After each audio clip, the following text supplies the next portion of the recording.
What is up, guys? Bobby from Little Legends here. Today we're going to be going over some reverb tricks and show you 3 different ways that you can use reverb to make your lead sound better. These tricks are going to help boost your producing so much if you don't already know them, and if you do already know them, hopefully you learn at least one thing new. So I'll dive right into my session now.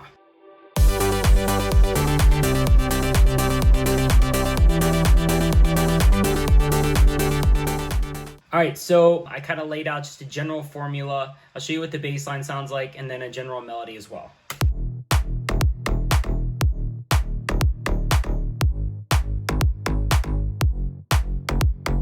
So what we're gonna be doing is I'm gonna be taking this lead. I actually just grabbed a sound from Nexus, just added some OTT, some kickstart to it. What I'm gonna be doing with the reverb is gonna show you a lot of how it makes it sound a lot different. So this is what it sounds like right now.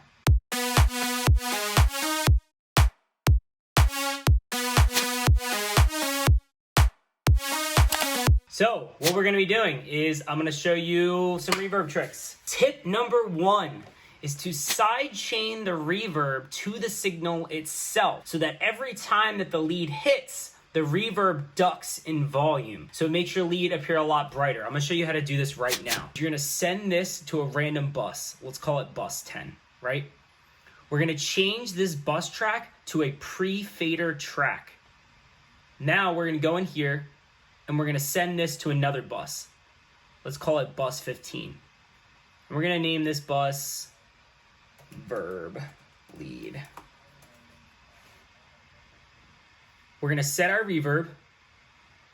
My reverb of preference is Valhalla Vintage Verb. Let's find a good one that we like.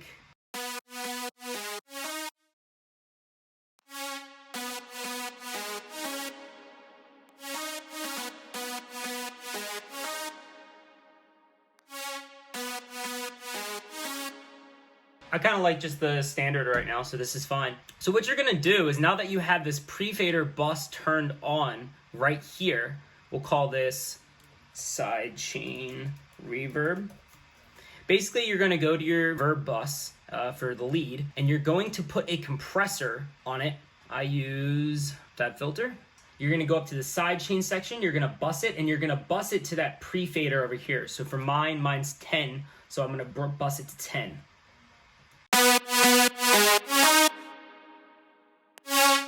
Now you're gonna already say that this pops out a lot more, so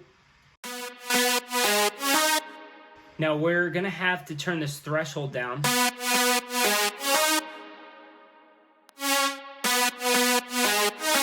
Now you can see the compression is being done.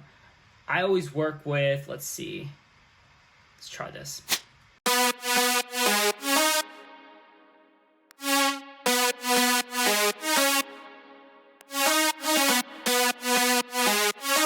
And you can see as I turn it down, it jumps way down, and then when the signal isn't playing, the melody isn't playing, it jumps way back up. Sounds pretty dramatic. I'm gonna keep it about right there. Now you can turn this reverb up and you can still see that you get a lot of atmosphere, but it's not being blocked by the lead itself.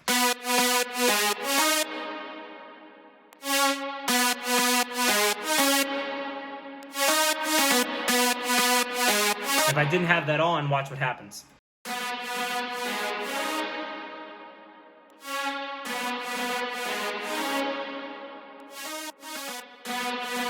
It's already getting so lost in the reverb, you can't even tell where your lead signal is.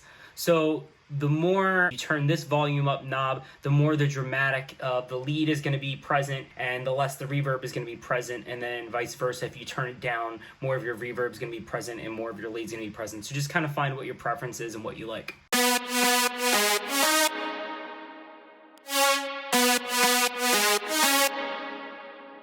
Cool. So that's tip number 1. Now with tip number 1, let me show you how that sounds all together.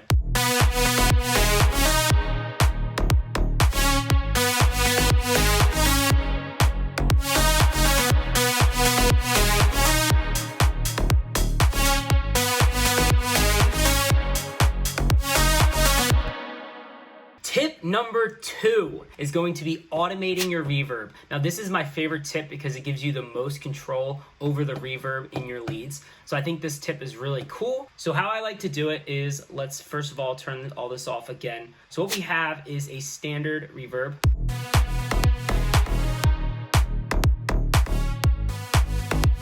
And we're gonna have to turn this back up because again, we don't have that channel on.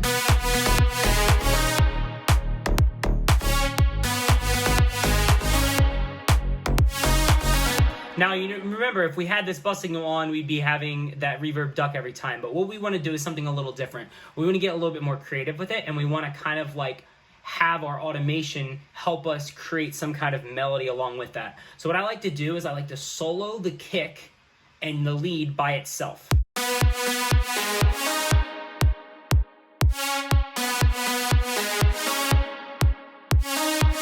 Now what I'm going to do is I'm going to create a new channel. I'm going to take this verb lead and make sure that it's showing somewhere in your DAW. So here it is. So you can hear that hits. There's just your reverb.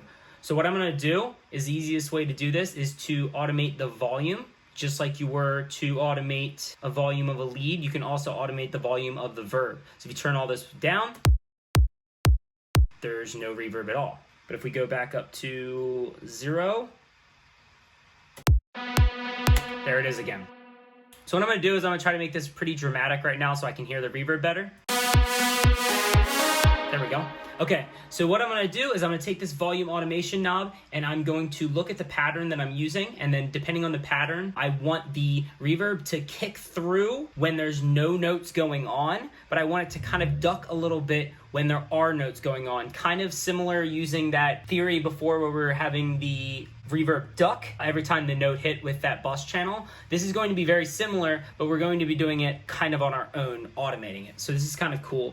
So what I like to do is I don't obviously like to take all the reverb away. I'm not a big fan of just having the dry signal, but I like to cut a lot of it out. So I know kind of here, we're gonna like to have some space. So I might draw some automations right here. And I might even have this rise because I want, like, as soon as that last note hits, I want it to kind of go up. So let's try this out.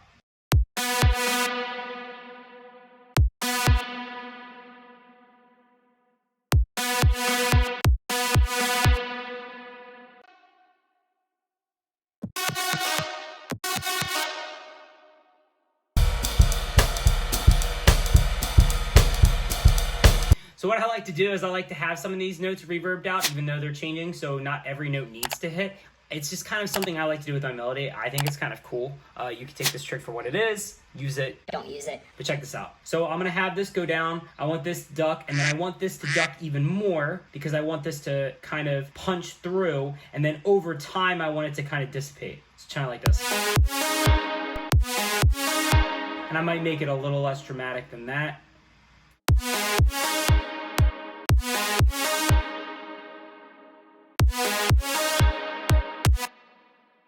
But you can see kind of what it's doing. It's kind of like moving to get lost in this kind of like space right here.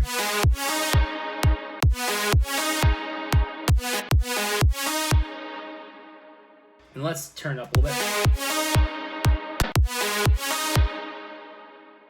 And I'll turn it up and then I'll move this kind of back.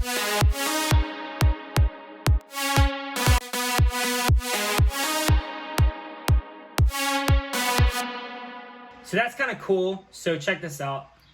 And then I'll kind of like place this right here. And then what I'm going to do is I'm probably going to have this repeat over again. So let's see. So I'll have this kind of repeat do its thing since I'm having the same pattern. Bam.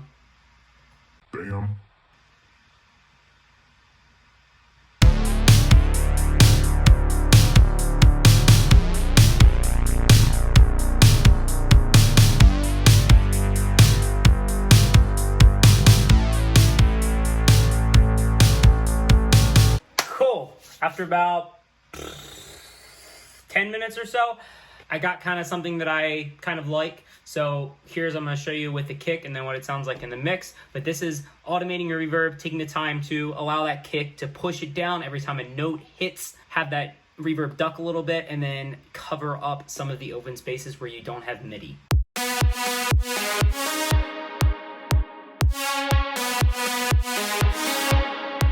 So So you can kind of see it sounds really cool. So in the mix.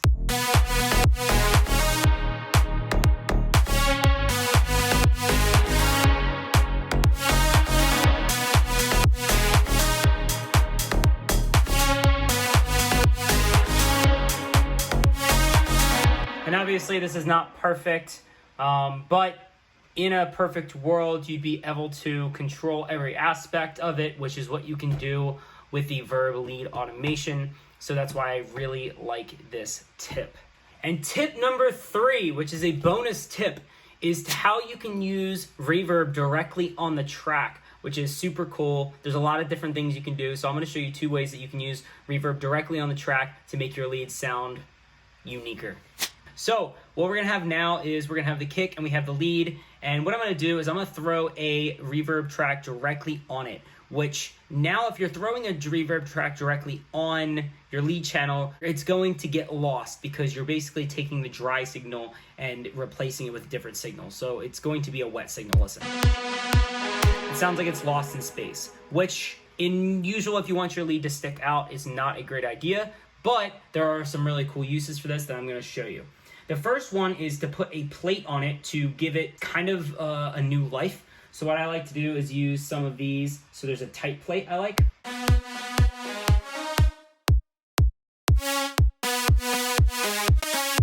So if you put it on like 6 or 7%, you can kind of put your lead in a different area, which I think is really, really cool. So I'm gonna go ahead and do this. It's very subtle, but I like it. Then what I'm gonna do is I'm gonna put another Valhalla Vintage Verb again, but I'm gonna make this a long one. So let's keep it a concert hall. Now what I'm gonna do with this one is I'm gonna take this lead and I'm basically gonna have certain MIDI notes get lost in the reverb, and you can see this is gonna be my ladder Valhalla Vintage Verb because I put this reverb on the last, and I'm gonna go to mix, right? So what I'm gonna do is I'm gonna turn everything to 0 until I don't want it to be to 0. So if I turn this to 0, now you've completely turned this mix knob all the way down. Now what's cool is like I know here, like I want something cool to happen. So what I'll do is I'll basically, kind of like I was automating the reverb, except this is going to allow it to kind of get really lost, which is a cool effect. And if I want to turn this up a little bit more, what I can do is kind of do this and start it on so it kind of starts wet. Or I can make it more dramatic.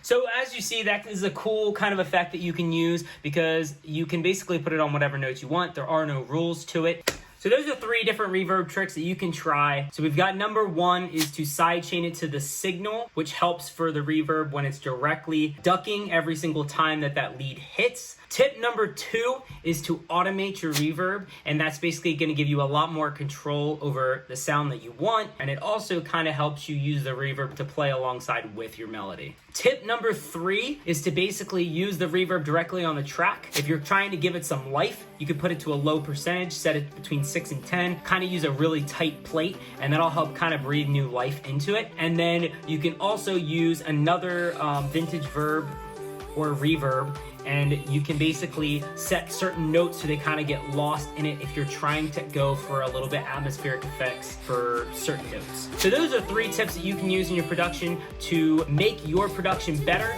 make your reverb tighter and cleaner, and overall make your mix better. So I hope you enjoyed this video. If you did, make sure to subscribe.